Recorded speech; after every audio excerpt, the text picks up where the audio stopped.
This program has been funded by a grant from Criterion Group, whose companies provide investment management services to mutual funds, individuals, and institutional investors.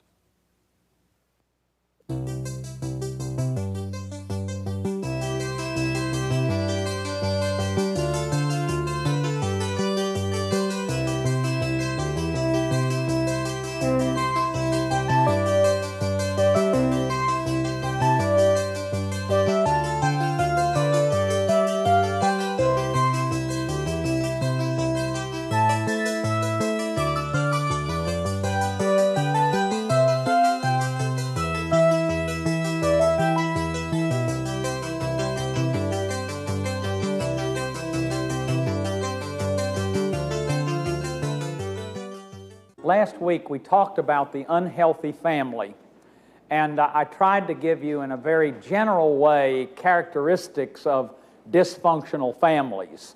It's important to underscore that when I use the word dysfunctionality, to me that's the best word to use rather than talk about illness, which is more of a medical concept. See, I believe that we are perfect as organisms. We are born with all the needs, all the powers that we need to get our needs met, and that we get kind of waylaid along the way, that we get our energy distracted by adapting, by developing false selves. Remember last week we talked about this little kid. Here he comes into life and he's got spontaneity and feelings, and he's got the power to know and the power to love and the power to imagine. And very early on, he begins to adapt to the adults around him. And this is one way to show that he has three parts to him that take place very quickly. What we call the adapted child, what Eric Berne called the adapted, is the child adapting to conform or to rebel. A lot of offender people who are offenders, were adapting with offensive kind of behavior in order to survive. And there's a part of the child that's highly intuitive. It's not rational, but it's intuitive. And Eric Berne called that the little professor. And it's like the little professor can just read people's bodies intuitively, 85% right. Kids just know what's going on. And that's why they know if their parents are not emotionally stable, they know what to do. They know that they better adapt to survive. And I really want you to hear that all that stuff I was talking about last week and all the compulsivity stuff I'm going to talk about tonight, because this program is on the compulsive family, that is about survival. What compulsions are about is survival. We make the best decisions available to us at the time. These are our ego defenses. They are the ways that we survive what are more or less intolerable situations to us. For example, I talked about denial as a commonality of the dysfunctional family. That is a family that's not functioning at full steam. All the energy isn't there. All the needs aren't getting met. Very early on, this child, this free little child, if you look at this one eating spaghetti here, this little professor figures out, hey, slow down there, little Sammy. We got to adapt, and we got to start controlling our feelings in order to please and literally manipulate these big giants, these 17-foot, 9-inch tall, 800 people. And that's an awesome prospect to a little kid. How do you deal with these people who are 5 times your size and 5 times your weight? So very early on, this child begins to adapt. And the adapted part of the child has been called many things. Eric Berne called it automatic pilot or the ventriloquist dummy. It's like there's a voice in your head of parent tapes. And it's that voice in there, or the proper psychological word is introjected. If you have a very critical parent, a very judgmental parent, if you grew up with a very judgmental parent, you have judgmental introjects. That is, there are little voices in there that are telling you, sit up straight, you're going to be humpback, or you're not okay, or gosh, some of you just sat up. You see what that voice does? I mean, it's almost like when you hear the voice, you go automatic. One of the things that I didn't cover well in the last two programs, I said it a little bit in that first program, second program, the idea that everybody has a spell inside of them. The source people's emotional language legacy. Remember that? A spell. And it's like when you get married to somebody, the spell comes on. You don't have the spell when you're courting. You don't have outbreaks of spell when you're courting, because it's only when you get into the familiar, the family situation, that the spell comes on. It's the source people's emotional language legacy.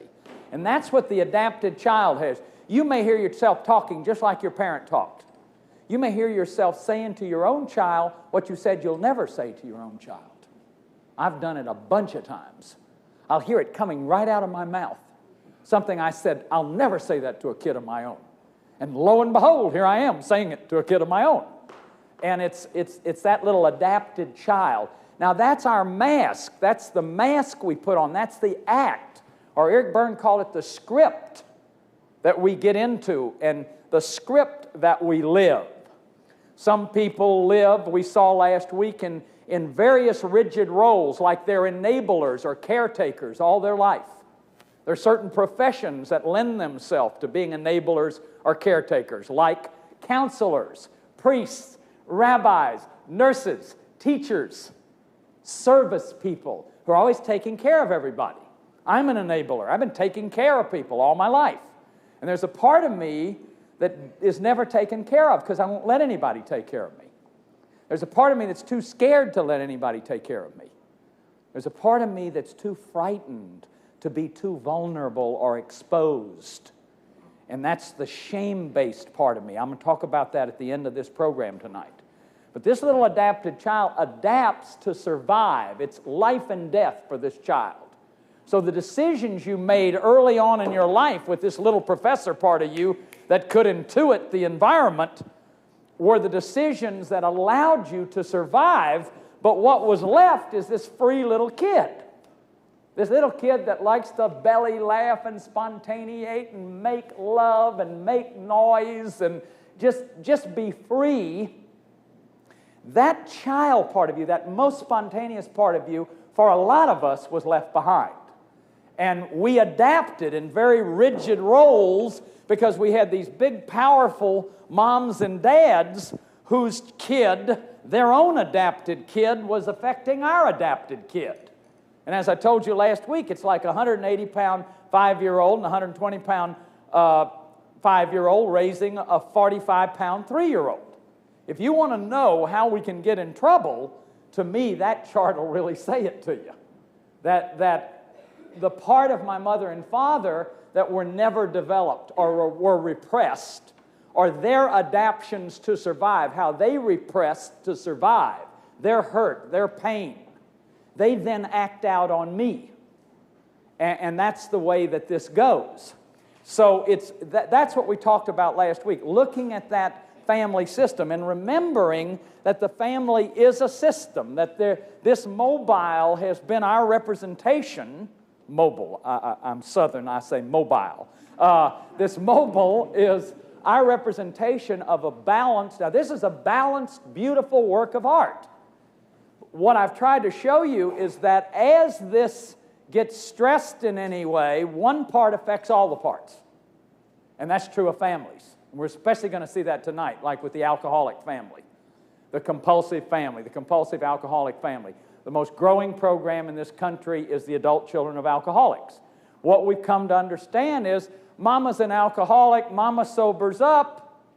Here's daddy over here who was probably her chief enabler. Remember last week we talked about the controlling, dependent person. Let's say mama's an alcoholic. Let's say mama's a pillhead. She's a Valium addict. And so I'm having trouble here. And so mama sobers up, but while mama was an acting out Valium addict, daddy, this is a woman in the picture, but I just don't want to bias this, that it's always the man who's on drugs, because lots of women are eating pills and alcoholics. Somebody in the system becomes an enabler, takes care of mother, puts her to bed at night. This person's public self is very different than their private self. And in the alcoholic family, what gets left behind, or in the compulsive family, what gets left behind is the private self. What you don't get to have is your feelings. This person is too busy rescuing daddy, or rescuing mama, as the case may be, in order to be able to have their own reality. So because the system is stressed, because there's this controlling stressor in the system, or really because there's this controlling distressor. Now, I really want you to hear the word controlling, because every compulsivity is a way to be out of control. And if you don't understand the dynamics, that if you come, for example, in a minute I'm going to talk about anorexia. An anorexic will totally control her family, or his family, but it's more common among young women. Will totally control the family. Almost always that disorder comes from a controlling family. That is, there'll be somebody in that family, the father, that's very controlling. The mother will often be very intelligent, but will be very, very disappointed at some level. And she will never have really expressed her feelings, her anger, or her rage at her husband, or whatever. And what will happen is that out of that control of everybody's feelings, what this kid will do is literally figure out a way to get out of control, although it's a very paradoxical way to get out of control. It's like being out of control with starving. It's being addicted to starving. But literally control the system. Or, let's say I'm an alcoholic, my daddy was an alcoholic, my daddy sobered up, but everybody in our system was affected. My mother enabled him some. My sister became the good girl. Barbara was the good girl who tried to do everything she could to keep the family together. My brother and I both became scapegoats. We both became alcoholics, acted out. About 30 years old, I quit my alcoholism. I'm 30 years now off of alcohol. And I very quickly decided to take the role in the family of hero by doing well. I have a television series going. And I made straight A's in school, and I was the valedictorian of my class, and I was the president of the class, and I was the captain of the football team. But see, deep down, I was full of shame, full of inadequacy. And actually, people like me who are high achievers are often shame-based. We often are constantly, the energy to be so successful is based on the shame. The feeling that I must always be in control of everything. See, isn't this neat? I get to control everything here. I counsel people, I get to control them. I give lectures, I get to control them. I don't have to have anybody help me. I help everybody else. So you can institutionalize your shame this way. See, shame is the feeling that you don't have the right to depend on anybody. And that got set up in my own family system.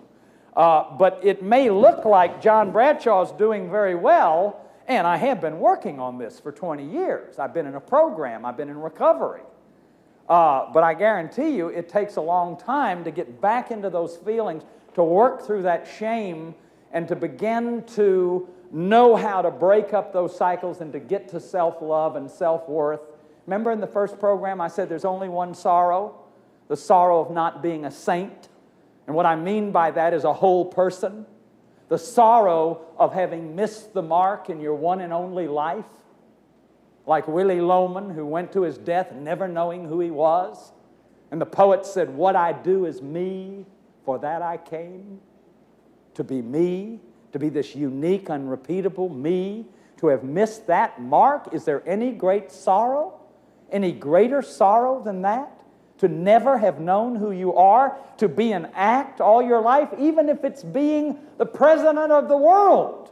If it's an act, you're not yourself. So what a tragedy. And that's the crisis in the family today, is this kind of tragedy. It's a crisis of the truth of ourselves. It's a crisis of discipline. It's a crisis of not knowing who we are. It's a crisis of what T.S. Eliot said, we are the hollow men, headpiece filled with straw. And the wind shall say, this was a decent, godless people. Their only monument, the asphalt road and 1,000 lost golf balls. And then a family system may have a mascot, a funny one, who every one of these rigid roles gives some kind of a functionality to keep this family in balance. The hero gives the family dignity. Mama keeps daddy from losing his job. The good child, everybody says, thank goodness we have this good child. This kid acts out, and so everybody else can join together in a united front. And so the homeostasis, the balance of the mobile, keeps going. But not one person in that system is themselves, has their own reality. And what I want to tell you is that that's what compulsions are about. And I suggested to you in the first program that the diseases of our day, the disease of our day is compulsivity. What compulsivity is about are the things we eat, the things we drink, what we breathe, how we sleep, our sexuality, our work styles, the way we eat, the way we buy, the way we have our entertainment. Those are the simple things of life. And every one of those can be a compulsivity. Now, the World Health Organization defines compulsivity as a pathological relationship to a mood-altering event, experience, or thing that has life-damaging consequences. So for me, compulsivity is the same thing as addiction, really. If we talk about the compulsive family, we're talking about the addictive family. There's some argument in the field of whether you can be compulsive without having life-damaging consequences. When it has life-damaging consequences, it's an addiction, but it's still a pathological relationship if it's a compulsivity. See, I don't even want to be compulsive about running. I don't even believe with Bill Glasser that there's good positive addictions. I don't want to be addicted, because what addiction is about is being driven. It's about necessity. It's about not having a choice. And to me, that's the loss of freedom. That's the loss of the very thing that is the core of being human, creativity and freedom. So what we've got a lot of work done on, what we've really made advances on is alcohol addiction. Let me talk about that for a second. First of all, you know that because of what I just said, that the entire family is sick when one person is alcoholic. In fact, that is the word, the way the word codependent became fashionable. That we began to understand if this man was an alcoholic, this woman became codependent. She became an enabler. All these kids became codependents. Or what we're now beginning to understand is that probably this woman was a codependent before she married him. She'd have never picked him out if she wasn't already codependent. And in about 3 programs from now, I'm going to talk about the most common family illness, and it's going to be on codependency. I may have Terry Kellogg with me on that program. I don't know yet. But the idea is that some people are addicted to people, and that there are relationships that we get addicted to. We can be addicted to our children. Somebody recently said what we need more than anything in this culture is a parentectomy. It is literally the extraction of your parents from your life. And there's some good biblical basis for that. I have not come to bring peace but a sword. I've come to put sons against fathers and daughters against mothers, and a man's foes shall be those of his own household. That's a strange passage in the Gospel of Matthew where it's talking about leaving home, and you got to leave your mother and leave your daddy. This summer I was on the Golden Odyssey in the Ionian Sea lecturing on Orestes and Oedipus, and how Oedipus killed his father and Orestes killed his mother, and how those Greek tragedians understood these universal psychological themes. They understood that we have to leave home if we're ever going to grow up. if we're ever going to have boundaries of our own, if we're ever going to be the person we were meant to be.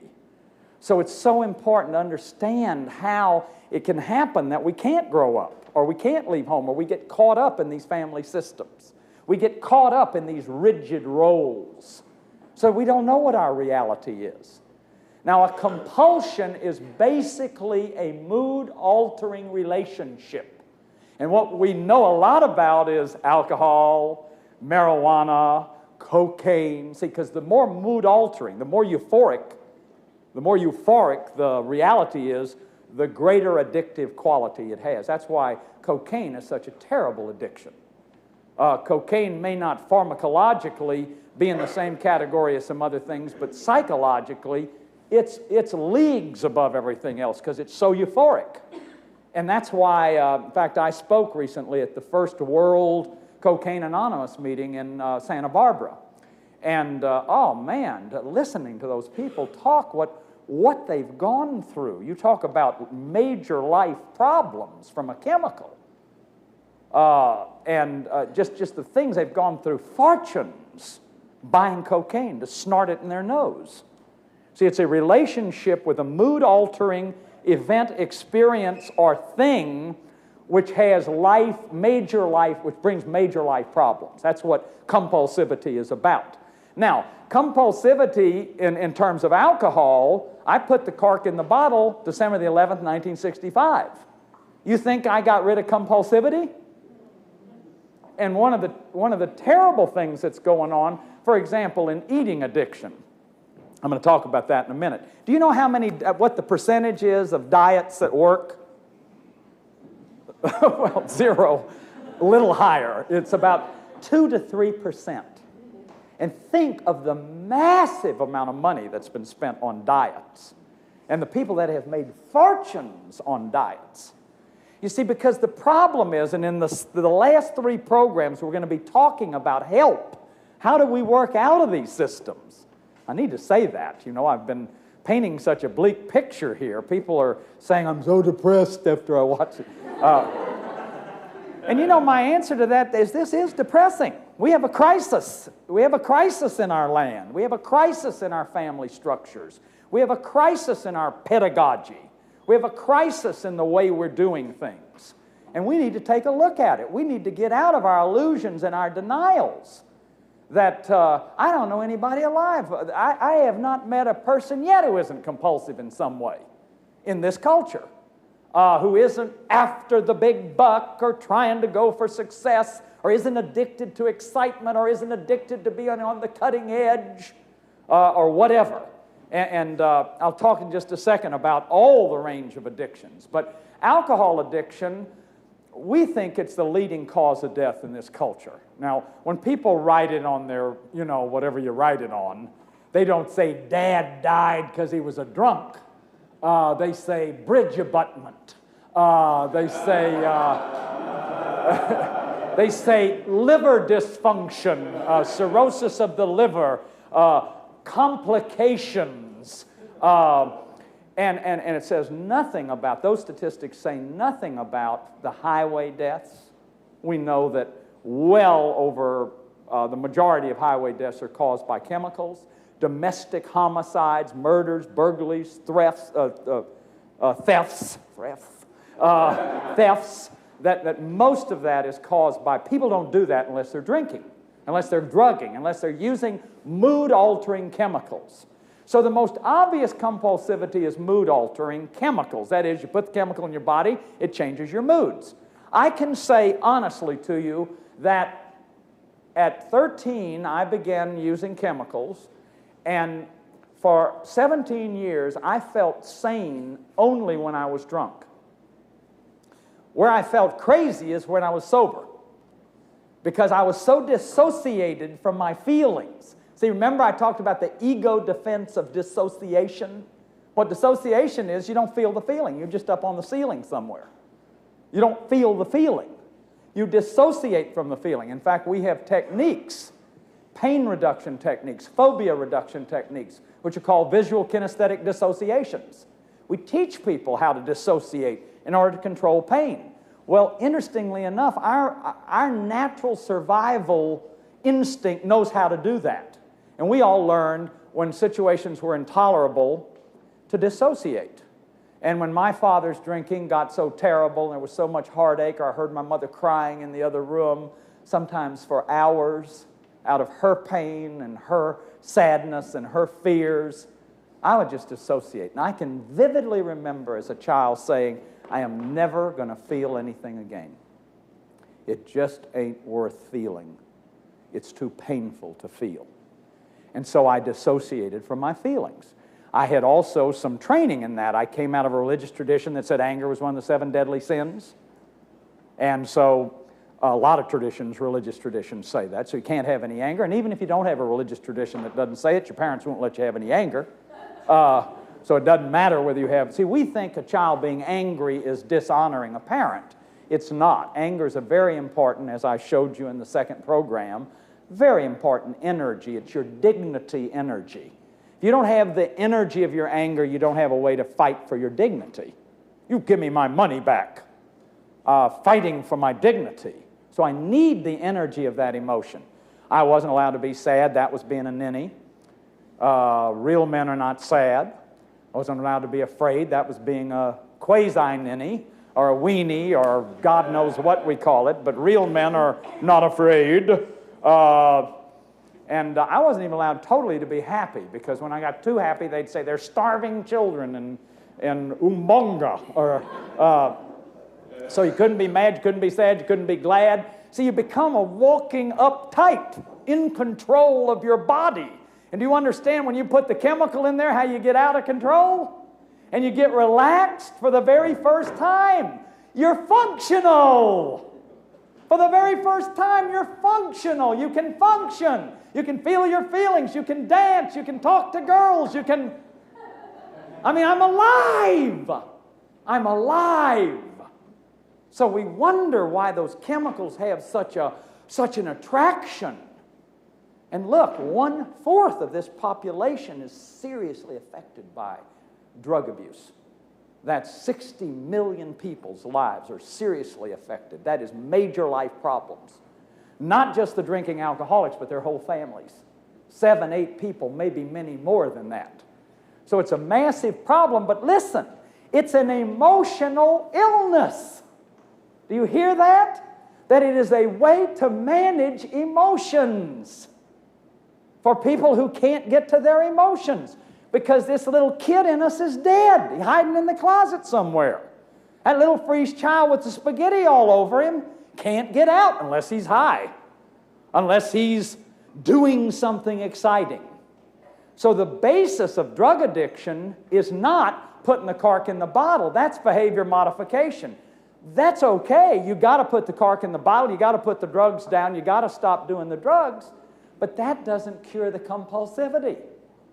The compulsivity is the alienation from the feelings and the feeling of shame at the core of the person.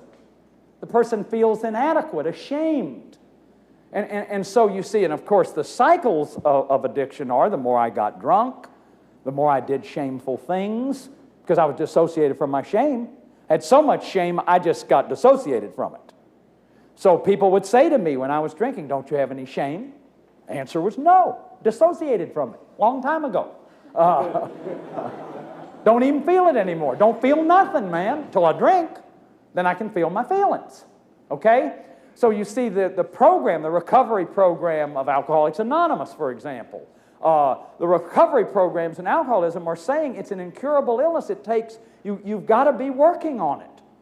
Now we're beginning to understand that there are many other compulsivities. For example, some of us think that there are just as many sexually addicted people as there are chemically addicted people. That there are just as many sexually addicted people as there are chemically addicted people. Now, one of the drugs of choice of a sex addict, see, sex addicts have lots of drugs of choice. By the way, I want you to write questions again. If a question comes up while I'm talking, please write it down, pass it over to the side, and then we'll pass them up at the midpoint. But sexual addiction, we haven't even thought of that. Well, we think of it. Now, next week I'm going to talk about sexual abuse, but not all sex abusers are sex addicts. And I want you to hear that sexual addiction is very rampant in our culture. It's untreated for the most part. We think womenizing men or manizing women are just people who are, I don't know, horniness gone wild or something. I don't know what people's explanations are for it. Or that with men, see, it's much more allowable for men. Well, men will be men, and and there's all these kind of old wives' tales about why men act out more that way. But let me tell you that when a person's having an affair, which is one drug of choice for a sex addict, it's by no means the only drug of choice, but it's a common one, that triangulation, remember I said last week there are no secrets in families? What we call the conspiracy of silence between these two people when the affair is going on. This woman, if he's having the affair, will become the codependent. She will become a codependent and be a part of this, enabling it every bit as much as this one who's acting out, or vice versa. Because the pain of dealing with it will be so great, she will stay in denial, or he will stay in denial. Now, a family can be as severely dysfunctional out of sexual addiction as it can out of alcohol addiction, rageaholism, hypochondriasis, or any of those things I talked about last week. Sexual addiction in our country, as we're beginning to understand it, is so common. I mean, it's obvious, isn't it? What feeling is denied very early on? Anger is the most commonly, that's the feeling for sure you can't have. Don't you raise your voice to me. Don't you talk to your mama that way. But what about sexual feelings? Little Farquhar, I've been through that one so many times. When that child finds his private parts, when the child finds his genitals, there's no permission to feel those feelings. You don't sit at the breakfast table and talk about sexual feelings. I had a sexual feeling this morning, Dad. Boy, it was wonderful, or there is absolutely no permission in the family for that.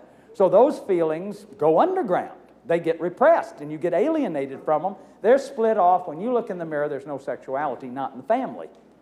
And we wonder why when people get married, 68% of marriages are, according to Masters and Johnson, are sexually dysfunctional. This quiet desperation people live about their sex life. Nobody talks about it. It's a massive cultural denial. I know of no church groups anywhere where people are sitting down really getting honest about the pain of not having sex in their marriages, how that gets ritualized and habitualized, and how the kids at some level know that kind of intimacy is not going on. You see, and in our culture for men, we sexualize intimacy. A lot of men do not know how to be intimate except sexually. And a lot of women affectionalize sexuality. That is, they get dependent on just, they'll have sex, but it's not for sex. It's to be close, it's to be intimate, it's to be held, it's to feel connected to somebody. Whereas the man doesn't know how to feel connected because often, very early on, he wasn't allowed to have his feelings. Wasn't allowed to have sadness, he wasn't allowed to have fear, he wasn't allowed to have his feelings. Are little boys who are neglected emotionally, they don't get a lot of attention, or who are emotionally abused. What happens is they go very deep within themselves in isolation. They may touch themselves in a certain way and feel the pleasure, fondle themselves, and then they objectify their sexuality.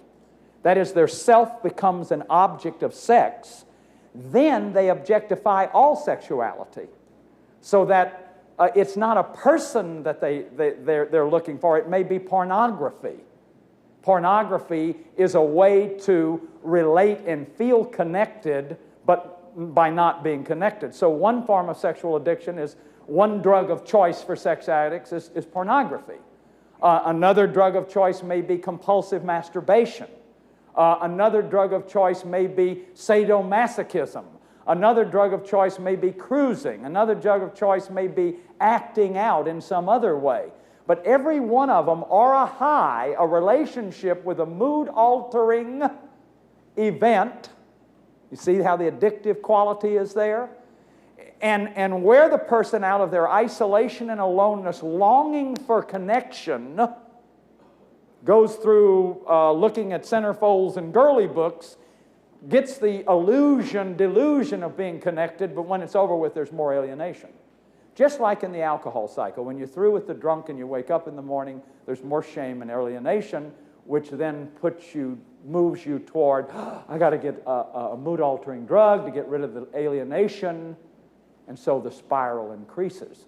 And so then you may have that objectification become so strong that the person breaks completely out of their boundaries and starts exposing themselves in the street, or starts finding children, or rapes somebody, and so it escalates into much more intensive. Now, not every rapist, not every voyeur is a sex addict, but those are common forms of sexual addiction. And it's one of the most tragic things I can think of. I worked with a man one time who he had a wife and a beautiful family, who used to literally hang in trees in his voyeuristic acting out, just to have a glimpse of 2 minutes of some woman undressing in an apartment. He was so isolated, he was so alone that he would hang in a tree for 4 hours for that 1-2 minutes of seeming connectedness. Now, do you see the tragedy of that? The terrible tragedy of that lost self and that non-intimacy. So what sexual addiction is about is the loss of intimacy. It's the loss of intimacy. It's a person who has lost themselves and does not know how to connect in any other way. We even know that acting out that often is even called homosexual acting out is sometimes not that at all. It's someone longing for a fathering person or connection with a fathering person. And so there's a massive range of behavior that we're now understanding as sexual addiction.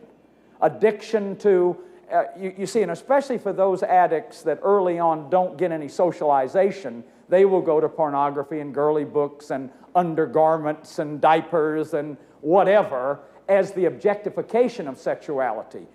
On the other hand, you may have people with that kind of aloneness who have learned what we call psychopath 2, the generous psychopaths. That is, they've learned socialization skills. They're very seductive, have lots of socialization skills, but women are still objects. Or men are still objects. Because you see, remember that for every heterosexual male acting out with an affair, a woman is acting out. That seems to just boggle people when I say that for every man having an affair, a woman's having an affair. You know, because we think of this as a man thing so much that it's not. It's a severe compulsivity. Now, I want to just go over, I made this huge list of possible compulsivities. The World Health Organization says events, experiences, or things. A lot of the rest of us see it as a lot wider than that. For example, you can become compulsive with thought processes. Thought processes. Let me give you an example of a compulsive thought process. Worrying. There are people who are addicted to worrying. And the worrying can have life consequences. Nobody wants to be around them after a while. They disrupt all the intimacy in their family because they're worrying all the time. And anytime you're with them, they're worrying. Their life is a quest for the whole, not the donut.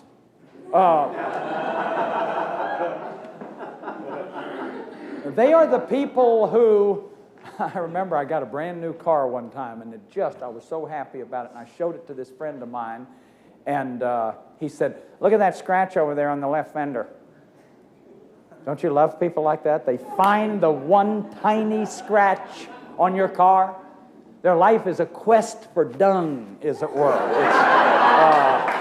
It's just, they'll find what is bad about it rather than what is good about it. And that is a learned addiction.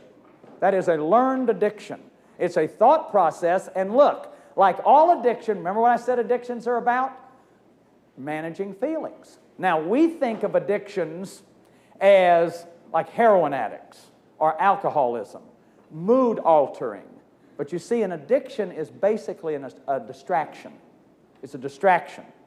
It's not just a mood altering to have a euphoric feeling. It may be mood altering to have no feeling at all. Or it may be mood altering not to have a painful feeling, okay? For example, people are addicted to, I was an intellectual for years. I studied philosophy. I had a master's degree in philosophy. If you came up and talked to me 20 years ago, I'd talk about Sicher of Brabant and Alcaire of Clairvaux, the pseudo-Augustine, and Hegel and Fichte and Schelling and all the German philosophers. You know, who wants to hang around a guy like that?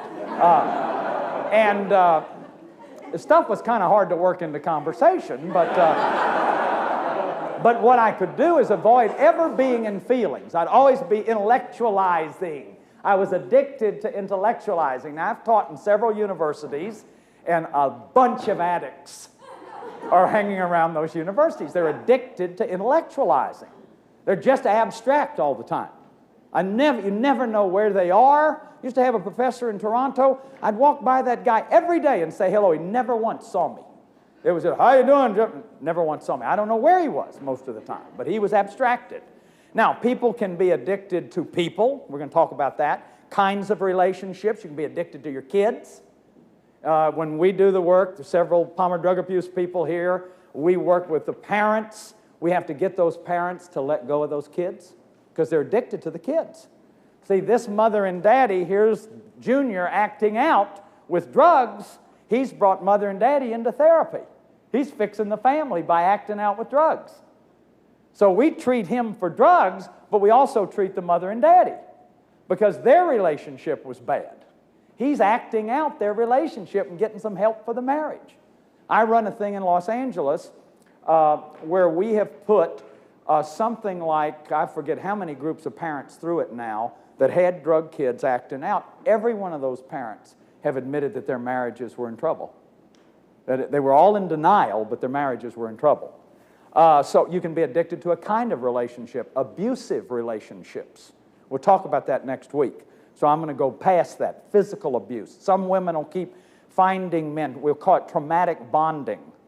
And then literally you become addicted to the trauma and the physical abuse.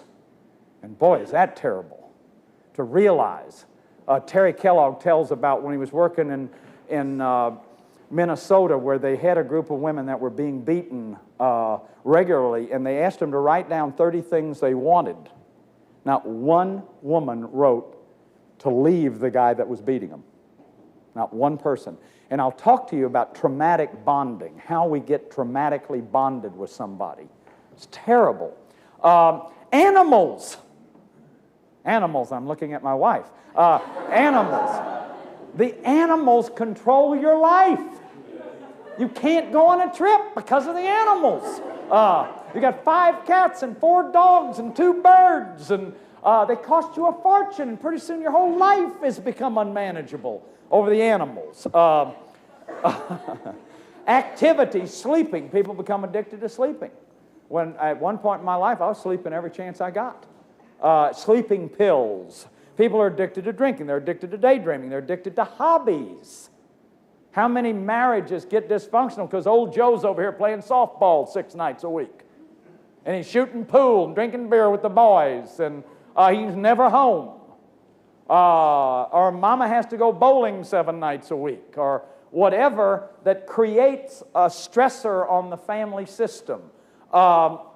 Exercise. People get addicted to exercise, to sports, watching TV, Monday Night Football. I mean, that is becoming a cause for divorce. People are into all kind of problems over that. Addicted to excitement. Addicted to ritual, religious ritual, magic ritual, anything far out. See, anything that'll take you away from your feelings. Addicted to gambling, addicted to being sick. Things, addicted to junk. Addicted to junk. There's 2 rooms in my house I can't even get in. Addicted to buying. Just buy it, buy it, buy it, buy it. Excitement of buying. Addicted to cars, addicted to jewelry, addicted to material possessions, addicted to money, addicted to possessions, clothes, substances, alcohol, nicotine, drugs, food, caffeine, carotene, somebody told me about being addicted to the other day. Now, that was a new one on me. I don't know what happens. You grow a little tail or something if you...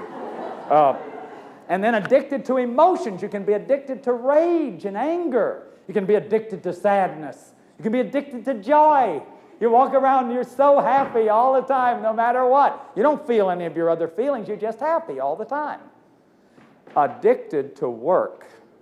Now, I want to say something about work addiction. I touched on it briefly, but work addiction is a serious addiction. It has the same kind of course as alcohol addiction or the other addictions that we've talked about. There's now evidence that children, if daddy's a workaholic, this daddy's gone all the time from this family system, these kids will act out more with that in some of the early studies that have been done than with alcohol addiction. That is, it's a more severe impact on the family than alcohol addiction for a father that's never there. The other thing that's been found is that this workaholic, who is what? Distracting himself from his feelings by his work, so he doesn't ever have to feel any of his feelings.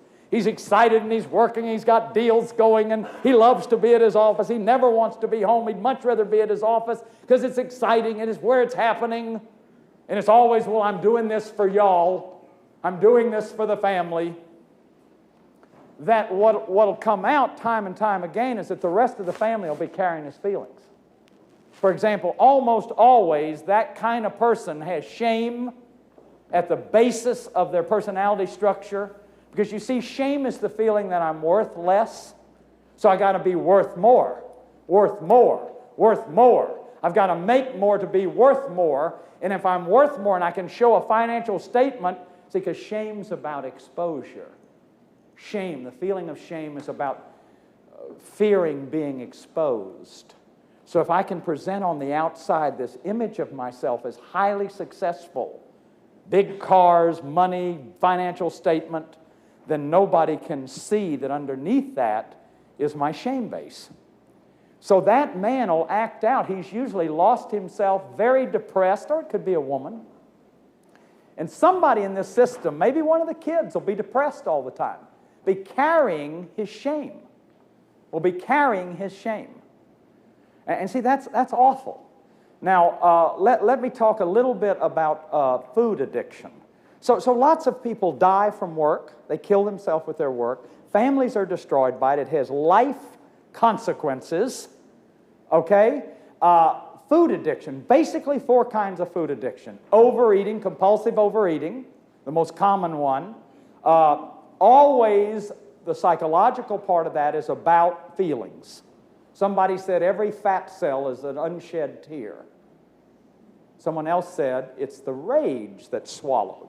It's like you just put all the layers of feelings. Now, the family system part of eating is that very often an overeater will have incorporated another person. They'll be enmeshed. I will show you this visually next week, how people get enmeshed. And so it's almost like you're eating for 2 people.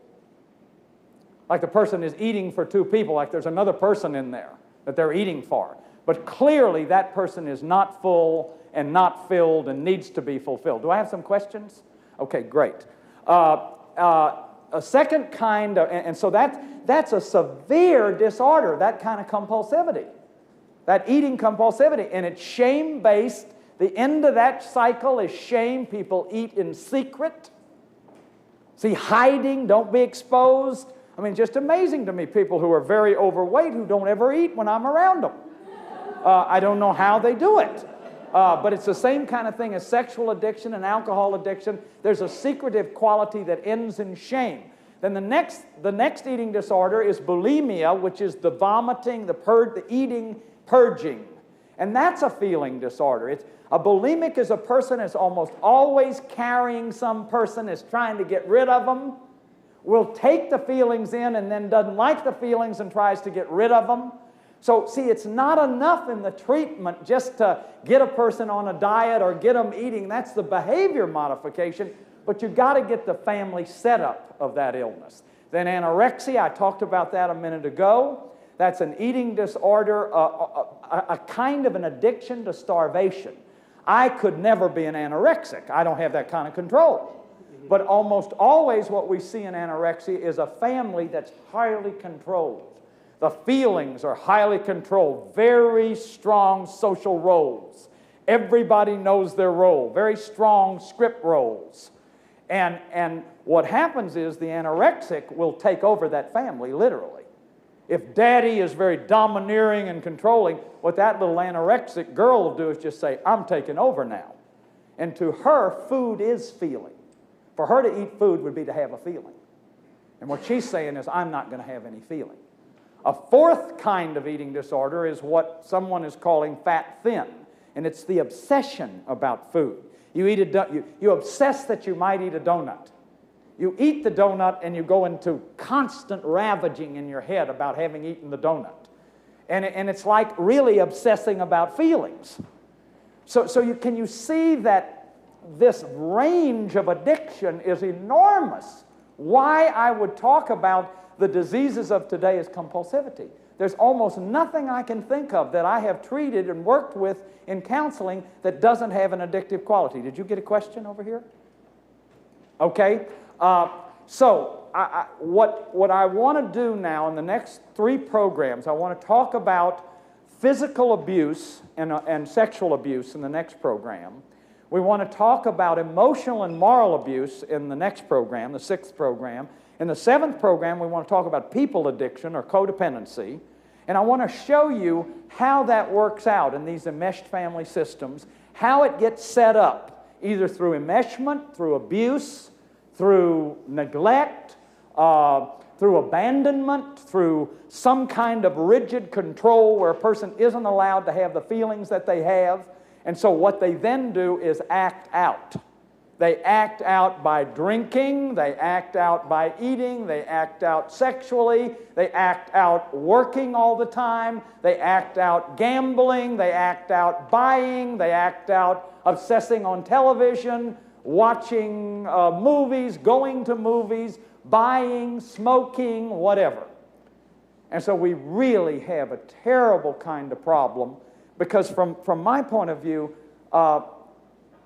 Shakespeare said, "Oh God, that man should put an enemy in his mouth to steal away his brain, that we should with joy, pleasure, revel in applause, transform ourselves into beasts." At the end of those cycles is that shame. And see, shame is that belief that you're worthless. And shame gets interiorized early on as a person is shamed either through abuse, through neglect, through abandonment, through one of those processes, feels inferior, doesn't feel like they have a right to their own reality, must adapt in one of these roles we talked about. Then that shame base gets built up. Then as they watch a parent who is shame-based, what do they have as a model? And then here's the corker. The shame becomes internalized and automatic. So you don't even have to have an external shaming event. You just become shamed. And then you get into shame binds. You feel sadness, you feel ashamed. You feel anger, you feel ashamed. You feel sexual, you feel ashamed. You feel like eating, you feel ashamed. How many of you got shamed at the dinner table? Oh, that's an arena of shame. Sex is an arena of shame. Food. See, the very instinctual drives that we have are arenas of shame. It's a terrible problem. I was writing the other day, trying to think of this program and write a conclusion. I wrote, what I have shared with you is the logic of absurdity, the repetition compulsion, the urge to repeat. This repetition compulsion is rooted in childhood. See, alcoholism isn't about alcohol, although you got to get the alcohol out. Cocaine addiction isn't about cocaine, although you can't use the cocaine if you want to get well. Food addiction is not about food, although you can't get well if you don't quit eating food. But do you understand that there's something deeper rooted in the family system that has to be worked out? Our feelings are our reality. Every compulsivity is a way of being out of control, a way of either feeling a feeling or distracting ourselves from feelings. Compulsivity is a result of the loss of ourselves, our reality. Stanton Peele has said, addiction is mankind's great unifying experience. Now listen to that, because that's going to be our hope. If we can come together and quit our shared denials, start looking at our child rearing practices, and quit denying that they don't hurt anybody. Or people tell me, well, I got beaten as a kid and I survived. It's like saying I survived nuclear war.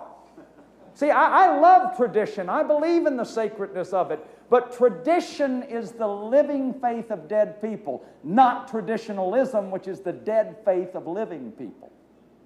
And what a lot of this is the dead faith of living people. And we have to look at it. We have to break through our denials. I have to try to engage that little child in you that's sitting in there, been lost for years, hiding behind masks and persona and scripts and acts and sex roles and how to be a woman and how to be a man, when deep down you didn't even know what your feelings were. You don't even know what they are.